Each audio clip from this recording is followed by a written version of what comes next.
Israel और Hamas के बीच संघर्ष विराम और बंधकों को रिहा कराने के लिए हो रही बातचीत में मध्यस्थता निभाने से कतर पीछे हट गया है। नमस्कार, मैं हूं रूबी। आप देख रहे हैं जन दर्पण, सत्ता का खेल, गणित की नजर, सत्ता गणित। कतर ने कहा है कि वह तब तक अपना काम फिर से शुरू करेगा जब इसराइल और हमास बातचीत के लिए अपनी इच्छा जाहिर करेंगे।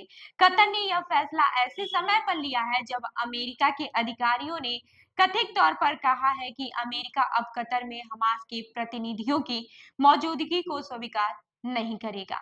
अमेरिका ने आरोप लगाया है कि गाजा में चल रहे युद्ध को खत्म करने के ताजा प्रस्ताव को हमास ने ठुकरा दिया है। वहीं कतर ने यह कहा है कि उसने मध्यस्थ की भूमिका से अपने आप को अलग कर लिया। साथ ही यह भी कहा है कि दोहा में हमास का राजनीतिक कार्यकाल अब अपने उद्देश्य को पूरा नहीं कर रहा है, जो कि गलत है। कतर के विदेश मंत्रालय ने एक बयान जारी कर कहा कि कतर ने किसी समझौते पर पहुंचने के अंतिम प्रयासों के रूप में 10 दिन पहले सभी पक्षों को सूचना दी थी कि अगर बातचीत के इस दौर में कोई समझौता नहीं हुआ है तो वह इसराइल और हमास के बीच मध्यस्थता की भूमिका से खुद को अलग कर लेगा। कतर अपने प्रयासों को फिर से शुरू करेगा जब सभी पक्ष इस युद्ध को समाप्त करने को लेकर अपनी इच्छा और गंभीरता दिखाएंगे। कथित तौर पर ऐसा कहा जा रहा है कि ओबामा प्रशासन के अनुरोध के बाद से कतर की राजधानी में हमास का राजनीतिक कार्यकाल साल 2012 से चल रहा है। कई समाचार एजेंसियों ने शनिवार को यह खबर चलाई है कि कतर ने अमेरिका के साथ मिलकर हमास को दोहा में अपना राजनीतिक कार्यकाल बंद करने के लिए कहने पर सहमत जताई है, क्योंकि उसने सद्भाव के साथ समझौते पर बातचीत करने से इनकार कर दिया है। लेकिन कतर के विदेश मंत्रालय ने कहा है कि खबरें गलत थी। हमास के अधिकारियों ने इस दावे को भी खारिज किया है। अब ये भी बात कर लेते हैं कि हमास कहाँ जाएगा।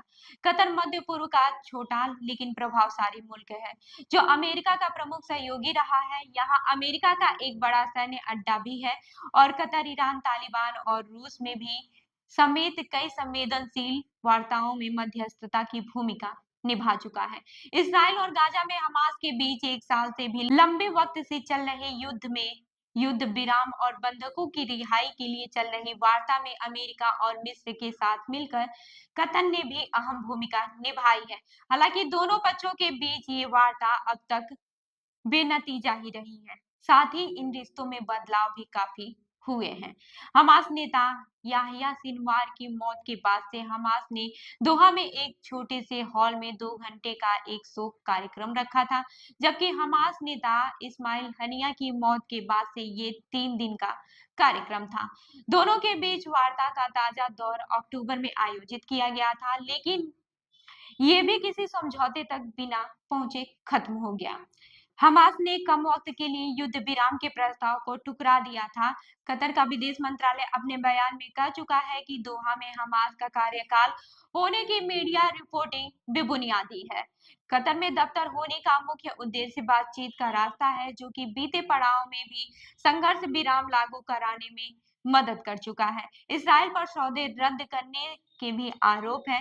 इस सप्ताह पद से हटाए जाने के बाद से पूर्व रक्षा मंत्री युवाओ गैलेंट ने प्रधानमंत्री बिन्यामिन नेतन्याहू पर आरोप लगाया है कि उन्होंने सिक्योरिटी चिप्स की सलाह के खिलाफ जाकर संघर्ष विराम को खारिज कर दिया था। कतर से हमास को बाहर करने की मांग बाइडेन प्रशासन के लिए जनवरी में अपने कार्यकाल के खत्म होने से पहले किसी प्रकार का शांति समझौता कराने का प्रयास जैसे लगती है।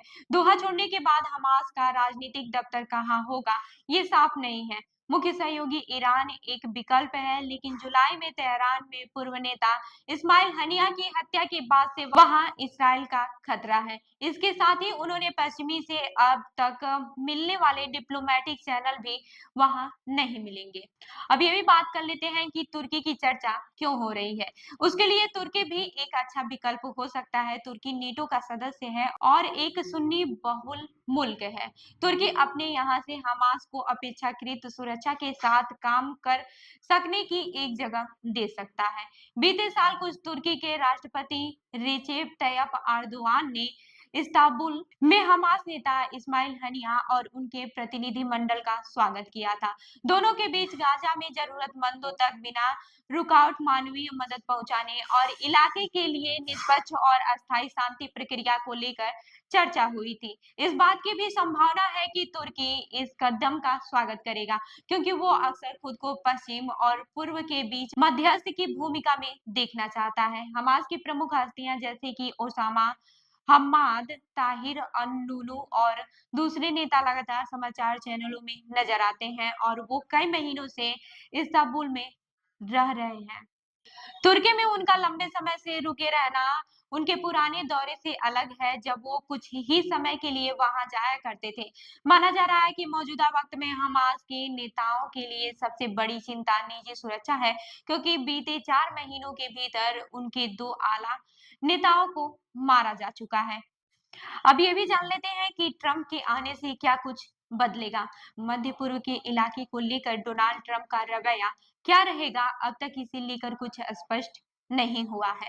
हालांकि माना जा रहा है कि वह इसराइल को अपनी शर्तों काम करने की छूट दे सकते हैं। इससे पहले ट्रंप ने कहा था कि इसराइल ने गाजा में जो शुरू किया है उसे वो खत्म करना चाहिए। राष्ट्रपति के तौर पर अपने पहले कार्यकाल के दौरान ट्रंप ने कई ऐसे कदम उठाए हैं जो इसराइल के लिए अनुकूल थे। इसमें अमेरिकी दूतावास को तेल अवीव से यरूशलेम में शिफ्ट करना शामिल था।